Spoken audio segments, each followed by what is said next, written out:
வருகை தந்துள்ள உங்கள் அனைவருக்கும் எனது வணக்கத்தை தெரிவித்துக் கொள்கிறேன். எங்கள் அழைப்பினை ஏற்று அதற்கு உரிய மரியாதை தந்து நேரத்தை ஒதுக்கி நீங்கள் வந்திருக்கின்றீர்கள். உங்கள் அனைவருக்கும் நாங்கள் கடமைப்பட்டிருக்கிறோம். நாங்கள் துவக்க இருக்கிற அரசியல் இயக்கத்தின் பற்றி குறிப்பிடுவதற்கு முன்னர் இவ்வளவு நிகழ்ச்சிகளையும் அன்போடும் ஆர்வத்தோடும் ஏற்பாடு செய்த பொதுச் செயலாளர் ரஞ்சித்குமார் அவர்களை பற்றி குறிப்பிட விரும்புகிறேன். நானோ குடத்தில் இட்ட விளக்காக வீட்டில் இருந்தேன். நான் அவ்வாறு இருக்கக்கூடாது.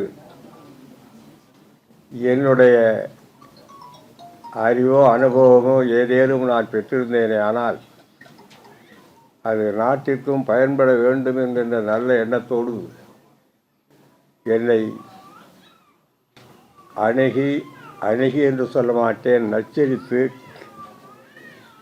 நாட்டுக்கு நான் பயன்பட வேண்டும் என்கிற நல்லெண்ணத்தோடு ஓர் இயக்கத்தை துவக்க ஏற்பாடு செய்தார். குடத்தில் இட்ட விளக்கு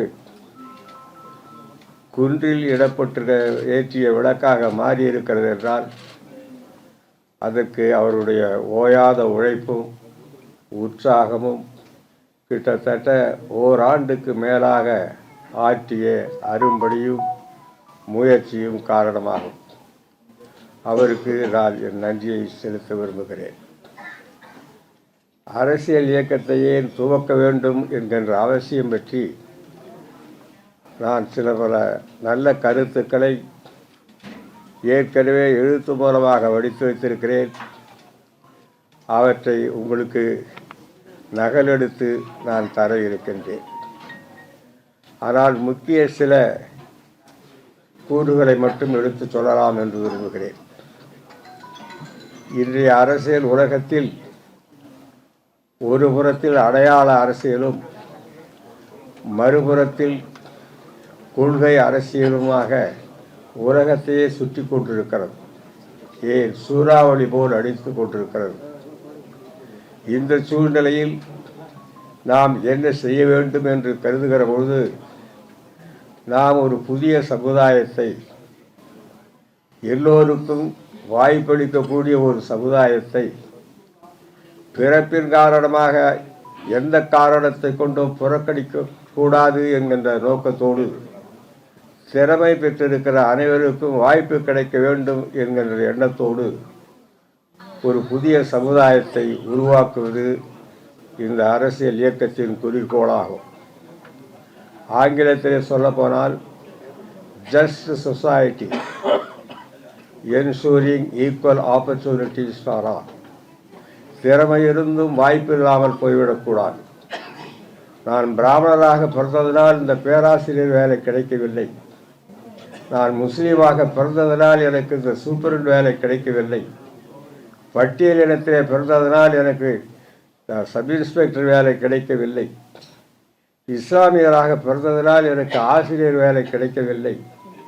கிறிஸ்தவராக பிறந்ததனால் எனக்கு அரசாங்கத்தில் எந்த வார்டன் உத்தியோகம் கூட கிடைக்கவில்லை என்று யாரும் மனக்குறை ஏற்படக்கூடாது. பிறப்பின் காரணமாக ஏற்பட்டிருக்கின்ற இந்த சூழ்நிலை அறவே மறந்து பிறந்திருக்கிற ஒவ்வொருவருக்கும் அவருடைய திறமைக்கேற்ற வாய்ப்பை ஒரு சமுதாயம் தர வேண்டும். அப்பொழுதுதான் அந்த சமுதாயம் அமைதியாகவும் முன்னேற்றகரமாகவும் இருக்கும். யாரும் நாம் புறக்கணிக்கப்பட்டோம் என்கின்ற உணர்வோடு இருக்கக்கூடாது. அதை இரு கூறாக குறிப்பிடுவார்கள்.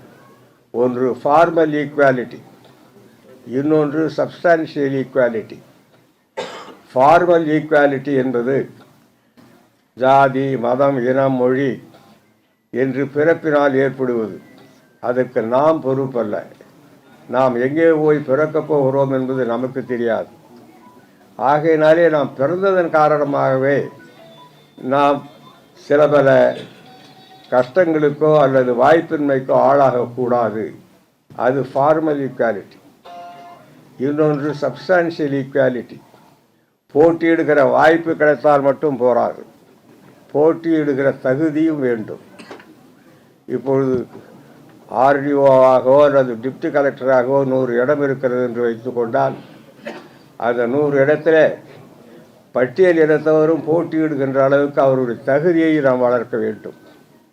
கல்வியிலே தரம் குறைந்திருந்தால் அதை கேப்பபிலிட்டிஸ் என்று சொல்வார்கள். அவர்களுடைய ஆற்றல்களை அரசு உதவிகளின் மூலம் சிறு பிள்ளைகளிலிருந்தே வளர்ப்பதன் மூலம்தான் அவர்களாலே போட்டியிலே கலந்து கொள்ள முடியும். 100 இடம் காலி இருக்கிறது என்று சொல்லிவிட்டு யாருமே வரவில்லை என்றால் அதனால் பயனில்லை. அத்தகைய சமுதாயம்தான் அமைதியையும் பீஸ், ப்ராக்ரஸ் அண்ட் ப்ராஸ்பெரிட்டி என்பார்கள்.